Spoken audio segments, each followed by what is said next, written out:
38వ రోజు దేవరహస్యాల్లో మరి ఈ రోజు నుండి నిన్నటి కంటిన్యూ చూసే ముందు ఒక చిన్న మాట మాస్టర్స్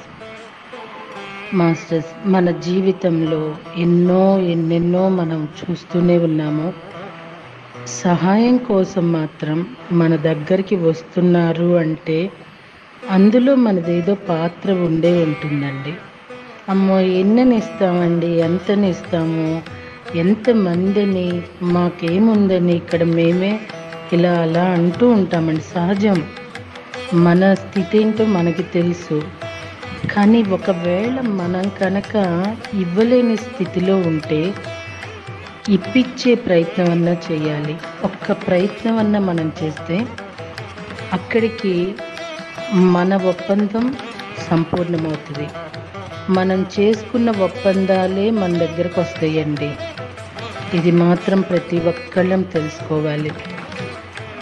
మళ్ళీ ఇదే సిద్ధాంతాన్ని పట్టుకొని ఏలాడాల్సిన పని లేదండి. మన జీవితంలో కొన్ని అన్వయించబడి ఉంటాయి, వాటిని కూడా తీసుకొని మనం ఆచరించాలి. బట్ సత్యం ఏంటంటే ఈ భూమి మీద మనం ఉన్నంత వరకు మనకి ఎదురవుతున్నవి, మన దగ్గరకు వస్తున్నవి ఏవి మనవి కాదు అని మాత్రం ప్రతి ఒక్కళ్ళం కొంచెం గుర్తుంచుకుంటే అక్కడికి ఆ కర్మని మనం నివృత్తి చేసుకుంటామండి. I'm right master? సో అండి, నీ ఆలోచన నిన్ను మింగుతూ ఉంటుంది, నిజమే కదా. మనసుకి ఒక ఆలోచన వచ్చిందంటే ఆలోచనలో పడి అటు ఇటు కొట్టుకుపోతూ ఉంటాము. అదేం చేస్తుందంటే మనల్ని మింగేస్తుంది. సత్యం ఏంటో తెలుసుకోకుండా ఒక ఆలోచనకి కట్టుబడి దాని వెంబడి వెళ్ళిపోతే అది మనల్ని మింగేస్తుంది.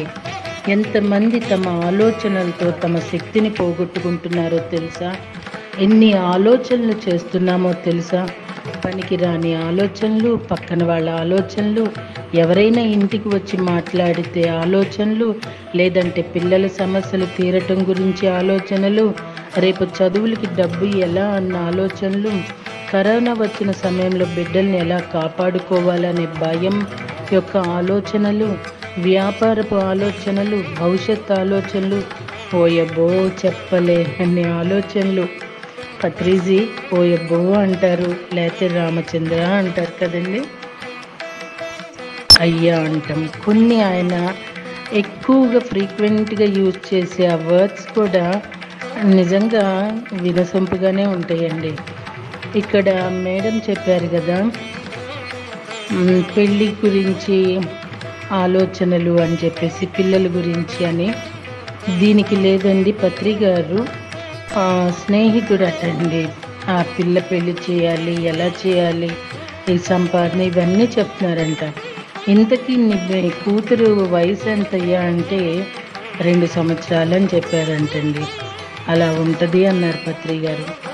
నిజం చెప్పాలంటే మాస్టర్స్, ఈ ఆలోచనలే శక్తిని హరిస్తాయండి. ఈ ఆలోచనలు అనేవి హరించేది ధ్యానము. ధ్యానంలోకి రాకముందు నా బుర్రని నేను చాలా హింసే పెట్టాను. ప్రతిదానికి ఆలోచనే.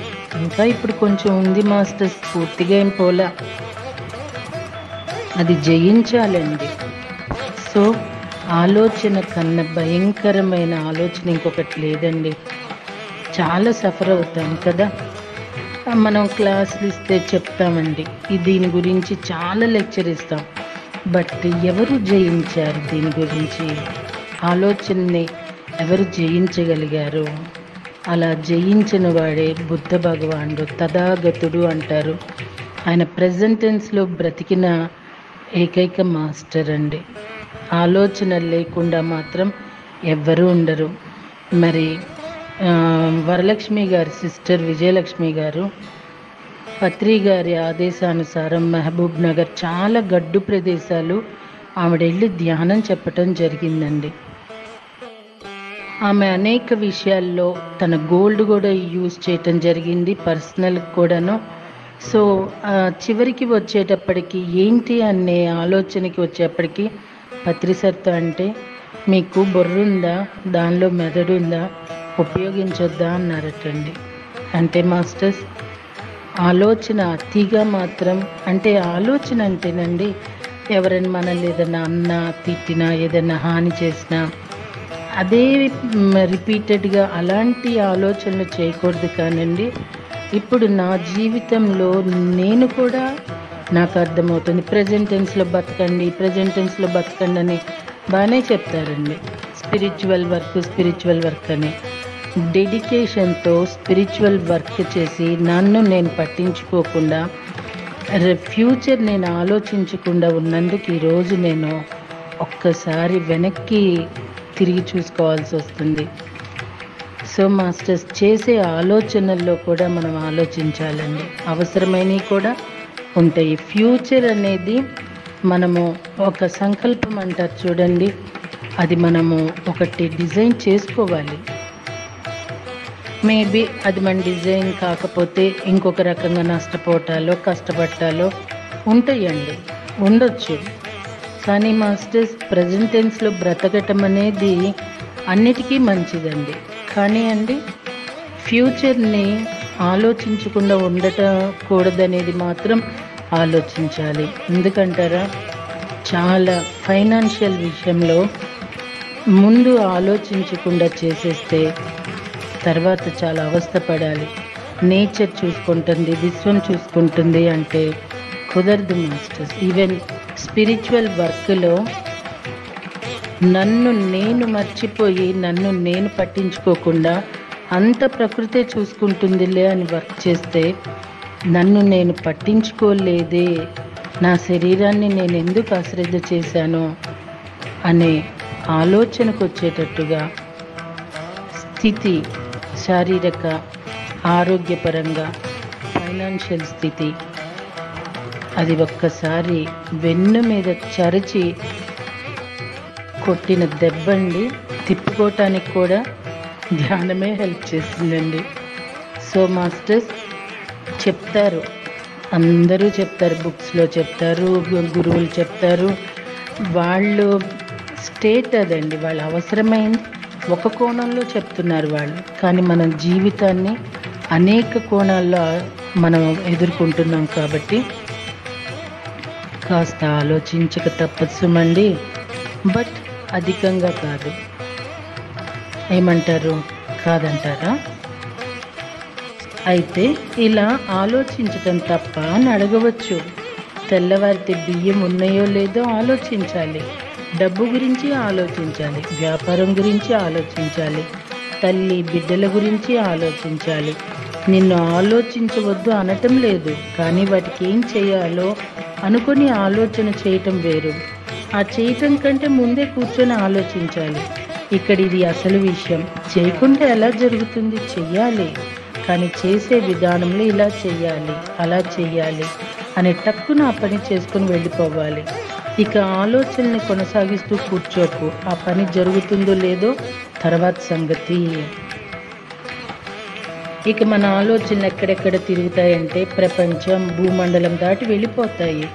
అంత వేగంగా ప్రయాణిస్తాయి. ఇంత చిన్న విషయాన్ని ఎక్కువగా ఆలోచిస్తూ ఉంటే ఆ నిశ్శబ్దంలో నీలో ఉండే శక్తి ఏ రకంగా ఆలోచన రూపంలో బయటికి పోతుందో తెలుసా? మన శక్తికి 1000 సంవత్సరాలు బ్రతకాల్సిన మానవుడు 60 ఏళ్లకే వచ్చాడంటే మన సరికాని ఆలోచన మూలంగానే కదా. మన సరికాని ఆలోచనల వల్లనే మన శక్తి అంతా సర్వనాశనం అయిపోతుంది. అయితే ఆధునిక వ్యవస్థలో కృత్రిమత్వం చాలా ఎక్కువ. ఇది అంత ఆధునికత కాదా? ఆధునిక యుగం కాదా? ఆధునిక యుగంలో స్టైల్గా ఉండాలి. లోపల ఒకటి పెట్టుకొని మన మనస్సుకు నచ్చినా నచ్చకపోయినా హాయని, బయటకు మాత్రం ఒక కృత్రిమమైన నవ్వు నవ్వాలి. మరి కృత్రిమంగా వాళ్ళని మర్యాద చేయాలి. ఏదైనా సరే కృత్రిమంగానే జీవితం జరుగుతోంది. స్వచ్ఛంగా ఉన్నవారిని చదవలేదు.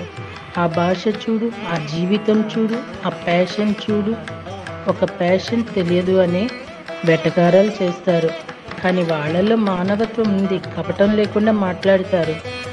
నాగరికత తెలియకపోవచ్చు, కానీ ఒకరికి సహాయం చేసే గుణం, పద్ధతి ఉంది. సో అండి, ఇక్కడ ఆర్టిఫిషియల్ కృత్రిమం గురించి మేడం ప్రస్తావించారు. ఎక్కడికి వెళ్ళినా కృత్రిమమేనండి. నిన్న గోల్డ్ షాప్కి వెళ్ళాము, అక్కడ ముగ్గురు ఆడవాళ్ళు స్టెప్ వేయంగానే నమస్తే అని చిరునవ్వుతో చెప్తున్నారు.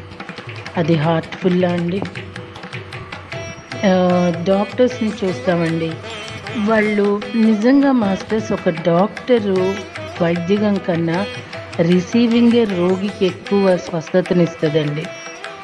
అసలు నర్సులు వాళ్ళైతే డాక్టర్కి మించిన పోజులు కొట్టేస్తూ ఉంటారు. ఇటీవల డాక్టర్స్ని చూస్తున్నా అదొక చిరునవ్వు, ఆ నవ్వారో నవ్వలేదో కూడా మనకు అర్థం కావట్లా. అలానే చాలా అండి, చాలా ఎక్కడ చూసినాక ఓన్లీ ఆర్టిఫిషియల్ నవ్వు, ఆర్టిఫిషియల్ మాట, ఆర్టిఫిషియల్ ప్రశంస, ఆర్టిఫిషియల్ పొగడ్త. ఇవి ఆర్టిఫిషియల్ అని ఎప్పుడు తేలుతాయో తెలుసా అండి? కోపం వచ్చినప్పుడు. ఒకటి నువ్వు ఇది కరెక్ట్ కాదు అని మనం చెప్పినప్పుడు అప్పుడు ఆర్టిఫిషియల్ అంతా పోయి ఒరిజినాలిటీ బయటపడుతుంది. అందుకే కోపంలోనే నిజాలు బయటకు వస్తాయి అంటారేమో కదా. కొంచెం ఈ ఆర్టిఫిషియల్ జీవితము, ఆర్టిఫిషియల్ తిండి, అన్నీ ఆర్టిఫిషియల్ నుండి మనిషి ఒరిజినాలిటీకి వచ్చిన రోజే హాయిగా బ్రతకొచ్చండి. అలా బ్రతకాలి అంటే ప్రకృతిలో ఎక్కువ గడపమంటున్నారు అనస్థీషియా ఆవిడ తన పుస్తకంలో. ఇప్పుడు జరిగే చాలా ఘోరాలు ఏంటంటో జరిగిపోతాయని చెప్పేస్తున్నారండి. ఈవెన్ స్పిరిచువాలిటీలో ఉన్న వాళ్ళు కూడా ఇది జరుగుతుంది అని చెప్తున్నారు. అస్సలు వాళ్ళ నోటి నుండి రాకూడదు. అందుకే గురువులు చాలా నిగూఢంగా ఉంచుతారు విషయాల్ని. వాళ్ళు ఎలా పడితే అలా చెప్పేరండి. ఎందుకంటే మనిషి అర్థం చేసుకునే స్థితిలో అందరూ ఉండరు, తొందరపడి మాట్లాడేస్తారు. ఆ తొందరపాటుతో మాట్లాడిన మాట ఏం చేస్తుందంటే ప్రొడ్యూస్ చేస్తుంది. సో ఒక స్పిరిచువాలిటీలో ఉన్న వాళ్ళు మాట్లాడేటప్పుడు చాలా జాగ్రత్తగా మాట్లాడాలి. మామూలు కూడానండి, నాట్స్ భౌతికం కూడా, కానీ ఇంకా ఆధ్యాత్మికం అంటే వాళ్ళ మాటకు శక్తి వస్తుందండి. అనస్థేషియా బుక్లో ఆవిడ చెప్తున్నారు, నేచర్తో గడపటం వల్ల మనలో ఉన్న అసహజతాలు పోయి, అంటే సూర్యుడు ఉదయించేటప్పుడు తప్పనిసరిగా లేచి సూర్యుడి సమక్షంలో చెట్లల్లో ఉండాలి అంటున్నారు. దానికి కారణం సూర్య కిరణాలు పడుతూ ఉన్నప్పుడు ఒక వాసన వస్తుందటండి, అది శక్తినిస్తుందట. ఈ ప్లాంట్స్లో తిరుగుతున్నప్పుడు మనలో అసహజత పోయి వాటిని చూసి నిజంగానే స్పందిస్తుందండి. అదేమి చెట్టు కదా, పువ్వు కదండి, మనిషిలాగా రెస్పాండ్ అవ్వదు.